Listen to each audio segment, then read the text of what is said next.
quando o Senhor Jesus fala conosco, a gente tem que parar tudo e dizer: Senhor, eis-me aqui. Porque toda vez que a gente tenta colocar o Senhor em segundo lugar, ou diz: Senhor, eu vou terminar isso primeiro, eu vou fazer aquilo depois, a gente não o coloca na sua devida posição de Senhor da nossa vida. E outra coisa, nós não temos a perspectiva que Ele tem de todas as coisas que estão acontecendo. Quando Ele fala, é porque naquele momento Ele já viu e percebeu, e sabe todas as coisas, e por isso Ele está dando o seu comando.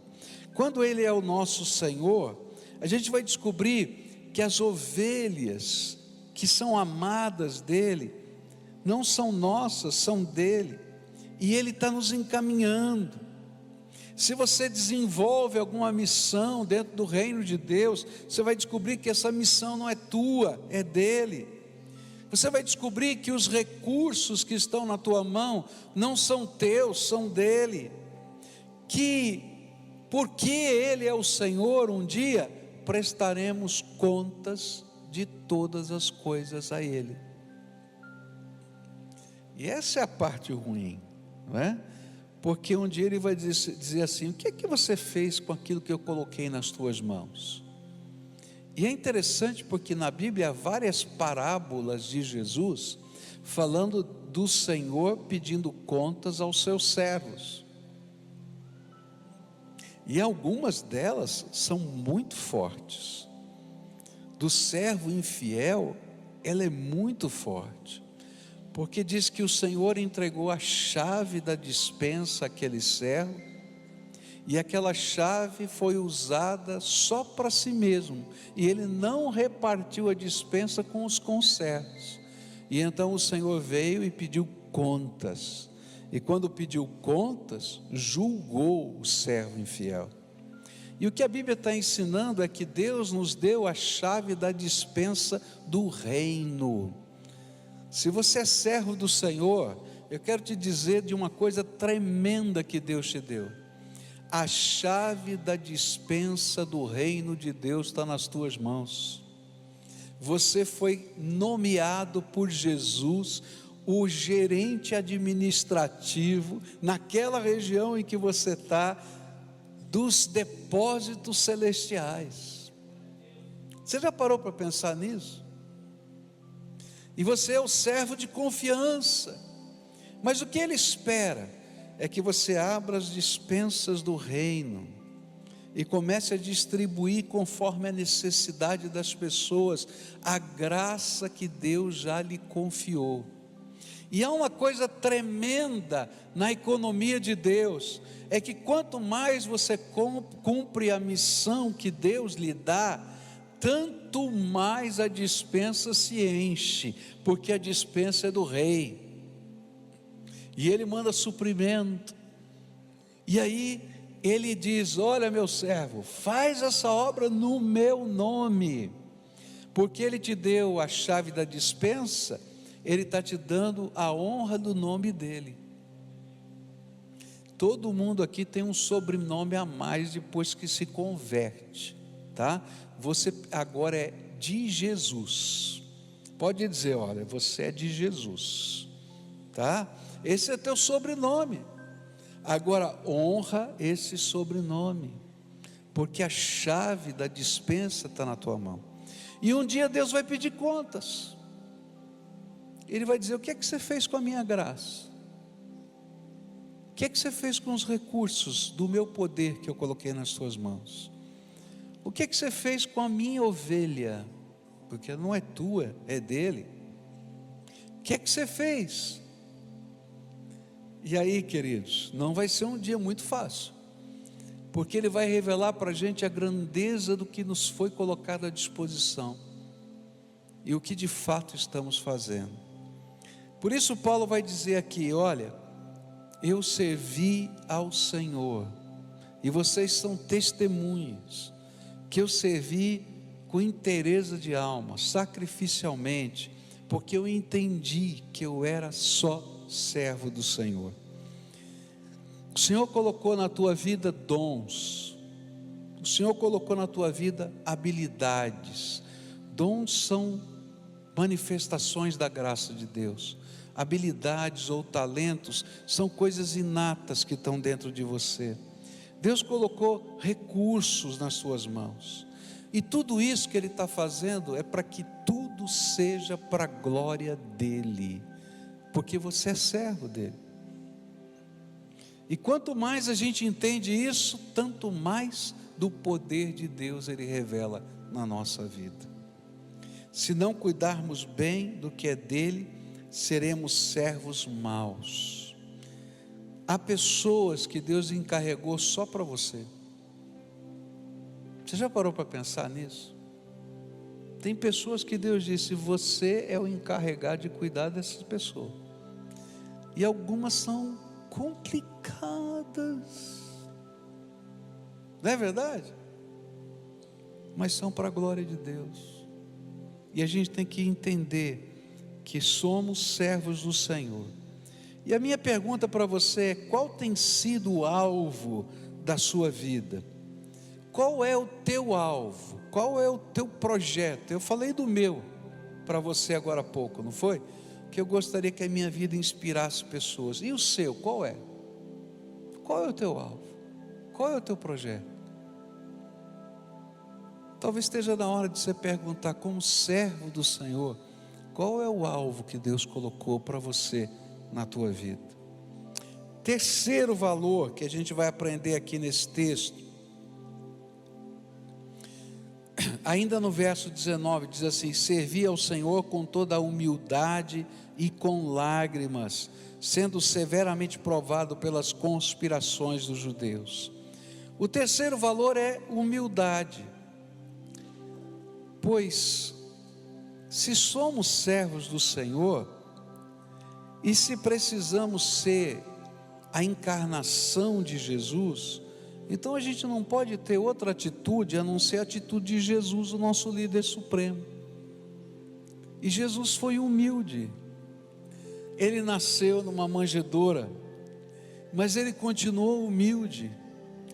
Humilde a ponto de se importar com os cegos, de se importar com os surdos, de se importar com aqueles que sofriam de lepra, de se importar com as mulheres, de se importar com as crianças, de estar com os pobres, mas de estar também com os ricos, porque Jesus tinha uma missão muito maior do que todas as convenções que existiam no seu tempo. E era justamente a sua humildade que revelava a diferença maior da graça de Deus. Há lugar para mim no reino de Deus, porque Jesus se importa com quem quer que seja, e essa humildade é que faz com que as portas do coração se abram. Há vários anos atrás, entrou aqui um grupo de crianças aqui na nossa igreja, que moravam na rua, moravam no mocó. Não sei se você sabe o que é mocó, é um buraco na terra, geralmente debaixo de viadutos ou coisa assim, e eles vivem ali dentro. E um grupo de evangelismo aqui da igreja tinha saído, encontrado esses meninos na rua e convidou-os para assistir um culto. E eles vieram num culto, e quando chegaram aqui, encontraram muita gente bonita, cheirosa, arrumada, e eles, moradores de Mocó, sujos, fedidos, e disseram: acho que aqui não é o nosso lugar. Mas como eles tinham aceitado o convite, eles entraram, a galeria estava vazia, e eles sentaram no último lugar da galeria, lá em cima, onde tem uma família lá sentada hoje. Não tinha ainda essas poltronas, ainda nós estávamos no cimento aqui, não tinha janelas, às vezes estavam lá em cima. E aí um grupo da recepção veio aqui no púlpito e disse assim para a gente: olha, pastor, chegou um bando de moleque aí, né? E estão lá sentados, lá sozinhos na galeria. E aí o Michel estava comigo, aqui no púlpito à frente, e disse: não tem problema, são os meus convidados. E aí saiu aqui do púlpito e foi lá na galeria, e deu um abraço em cada um deles. E quando ele abraçou um menino daqueles, aquele menino começou a chorar. Falou: o que foi, rapaz? Ele disse assim: olha, quando eu entrei aqui, eu vi tanta gente bonita, cheirosa, bem vestida. E disse, eu pensei assim: não tem lugar para mim nem na casa de Deus. E aí eu fiz uma oração: Deus, se o Senhor está me vendo aqui, e se tem lugar para mim na tua casa, manda alguém vir aqui me dar um abraço.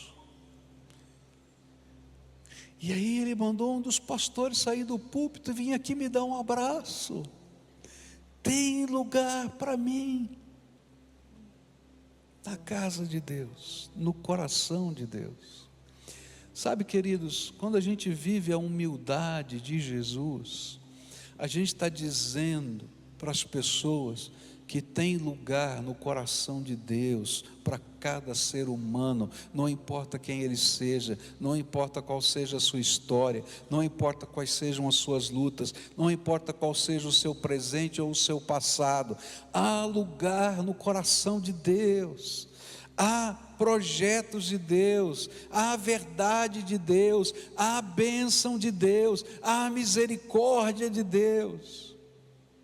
E se nós somos os pregadores da paz, nós temos que viver essa paz com todos os homens. Não significa que a gente concorde com o pecado. Não, a gente não concorda, assim como Deus não concorda. Mas significa que é o amor de Jesus que nos constrange e nos transforma. E nós somos feitos, convocados pelo Senhor para sermos agentes da sua paz, da sua misericórdia e do seu amor. E não há como fazer isso se a gente não aprender com Jesus humildade. Se a gente não aprender com Jesus uma dependência de Deus, a ponto de ouvir a voz do Espírito em coisas simples, e expressar o amor de Deus nestas coisas simples, e entender que quando a gente tiver feito tudo que parece que é maravilhoso, a gente não fez nada mais do que a nossa obrigação. Meu pai, baseado lá em Lucas 17:10, ele sempre me ensinou uma coisa interessante. Ele dizia assim: olha, se você é um líder, se alguma coisa der errado, a culpa é sua. Mas a culpa é sua, o problema é teu, você é o líder. Agora, se tudo deu certo, lembra, você só fez a sua obrigação. E olha só o que Jesus ensinou. Ele diz assim: assim também vós, depois de haver desfeito tudo quanto vos foi ordenado, dizei: somos servos inúteis, porque fizemos apenas o que devíamos fazer. Queridos, esse é o tipo de humildade que Jesus espera de nós. Se você fez o melhor e saiu maravilhoso, é para a glória de Deus. Então a glória de Deus é sempre maior do que o melhor que você fez. A gente pode se alegrar, mas é se alegrar no Senhor, não em nós mesmos. Então cuidado com isso. E queria concluir essa mensagem com esse quarto valor. Hoje à noite eu vou continuar com isso, com esse texto. Diz ainda o verso 19: servi ao Senhor com toda a humildade, com lágrimas, sendo severamente provado pelas conspirações dos judeus. E o quarto valor é a disposição do ministro. A disposição é sacrificial.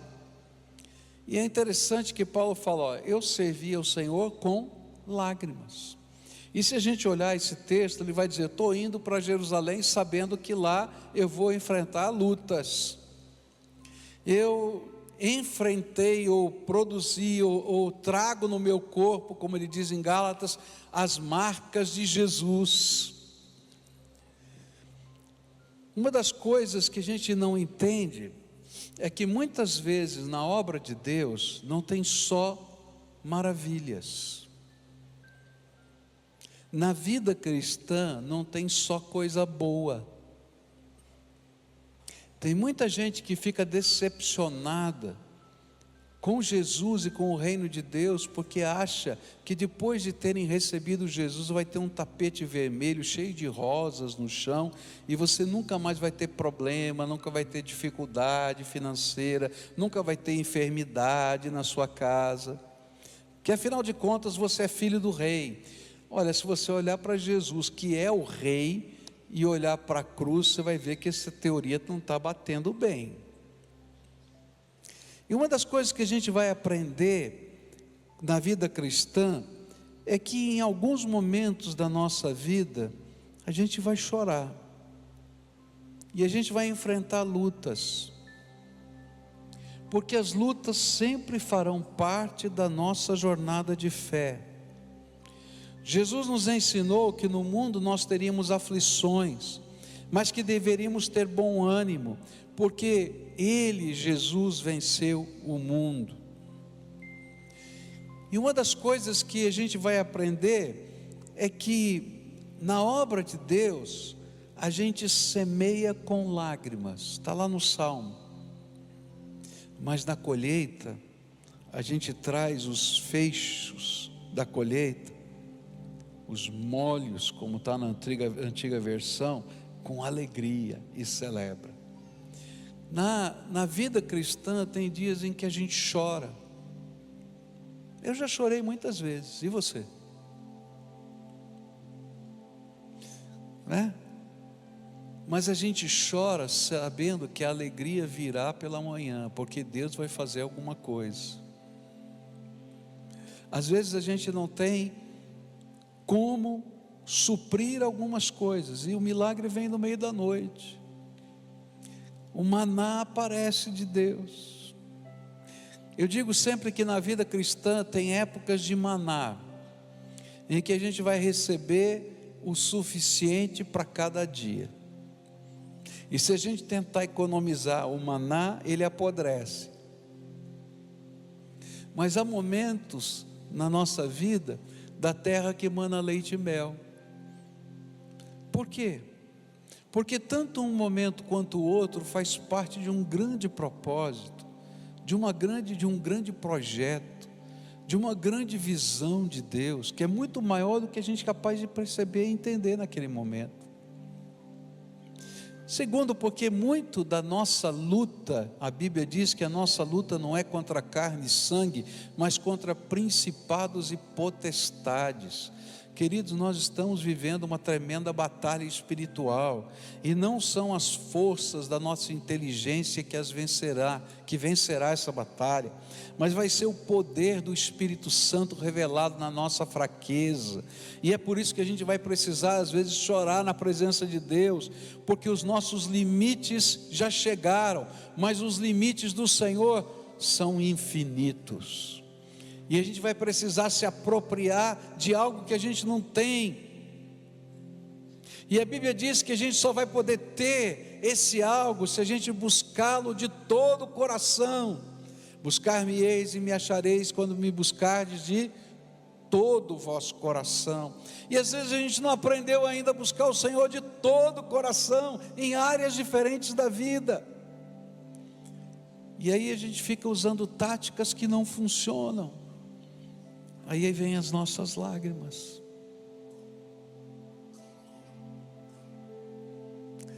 Ah, meus irmãos, tem tantas áreas da minha vida que eu já aprendi com lágrimas, e tem tantas outras que eu ainda estou aprendendo. É interessante que essas já passaram. Eu tinha tanta dificuldade, meus irmãos, de crer na provisão de Deus. Eu tinha tanta dificuldade de crer na provisão de Deus na minha vida. Talvez por causa das lutas, das dificuldades, Meu pai lá se separou da minha mãe, e aí o dinheiro era contadinho, a gente não sabia o que fazer. Deus sempre me supriu, mas eu tinha tanto medo de faltar. Tanto medo que quase deu uma encrenca lá em casa quando a gente comprou o nosso primeiro apartamento, porque eu não entendia se eu ia ter ou não provisão para pagar as prestações do apartamento. E aí o Espírito Santo de Deus teve que falar comigo, falar com a minha esposa. E aí Deus nos abençoou tanto, tanto, tanto, que chegou no final, a Caixa Econômica chamou a gente e diz assim: olha, o seu tipo de financiamento está dando prejuízo para a Caixa, é melhor eu quitar, toma de presente o apartamento. Você lembra que teve uma época aí no Brasil que fizeram isso? Eu fui um deles. Quando pastor, quando vinha um desafio que envolvia grana, eu tinha tanto medo, mas tanto medo. Chorava na presença de Deus, até o dia que o Senhor me libertou do medo. E eu comecei a entender a provisão de Deus, tanto na minha vida pessoal, quanto no ministério e assim por diante. Então, hoje essa não é uma área que me angustie. Vejo os desafios de Deus, oro e digo: Senhor, qual é a tua palavra? E Ele diz: faz, eu faço. Se Ele disser não faz, eu não faço. Porque se Ele diz faz, a responsabilidade é dele, não é minha mais. Mas tem outras áreas em que eu ainda não aprendi, e que eu tenho que lutar com Deus, porque a minha fé oscila. Você já teve a tua fé oscilando? Eu também, em outras áreas. E eu preciso aprender que muitas vezes no caminhar de servo, a única maneira de a gente vencer os medos da nossa alma é quando a gente chora na presença de Deus. E é por isso que Ele lança desafios com os quais a gente tem que aprender a crescer.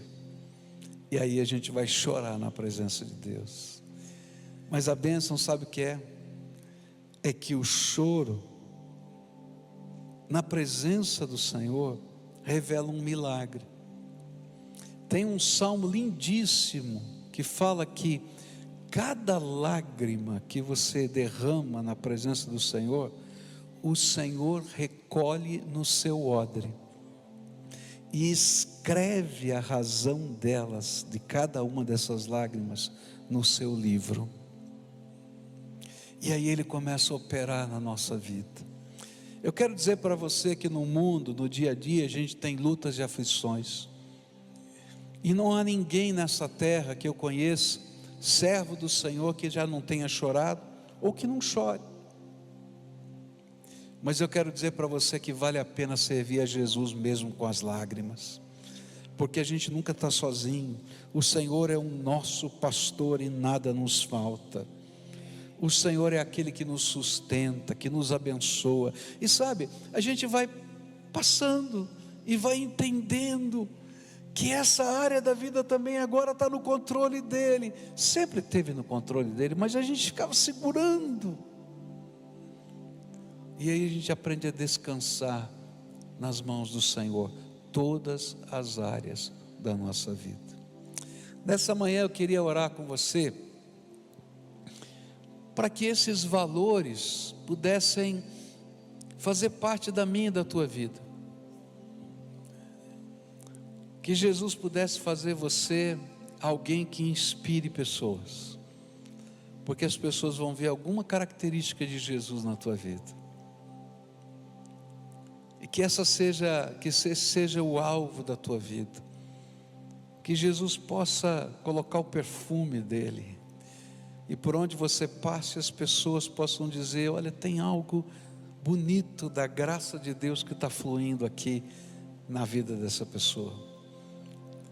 Que Jesus te ensine a servir, e a palavra-chave no serviço é prontidão, disposição. Às vezes a gente coloca Jesus na agenda da gente. Jesus, eu tenho tempo para você só amanhã às 5 horas da tarde, volta para falar comigo depois. Fala a verdade, não é assim mesmo que a gente faz? Graças a Deus que alguns não, né? Mas quando a gente entende que Ele é Senhor, Ele diz assim: Senhor, Tu és o primeiro da minha agenda. Estou aqui, pode me usar. Se precisar bagunçar tudo no meu esquema de vida, pode bagunçar, porque Tu és o Senhor. Estou disponível para a Tua glória, para o Teu poder. Ele está falando para nós que a gente tem que viver a simplicidade e a humildade, que entender que as pessoas são amadas por Deus do jeito que elas são, e que Deus nos colocou como instrumentos do amor dEle nessa terra, para abençoar e servir essas pessoas. E por fim, quando a gente estiver chorando, a gente entender que a lágrima e o choro não é o final da história, porque a história não terminou de ser escrita pelo nosso Senhor.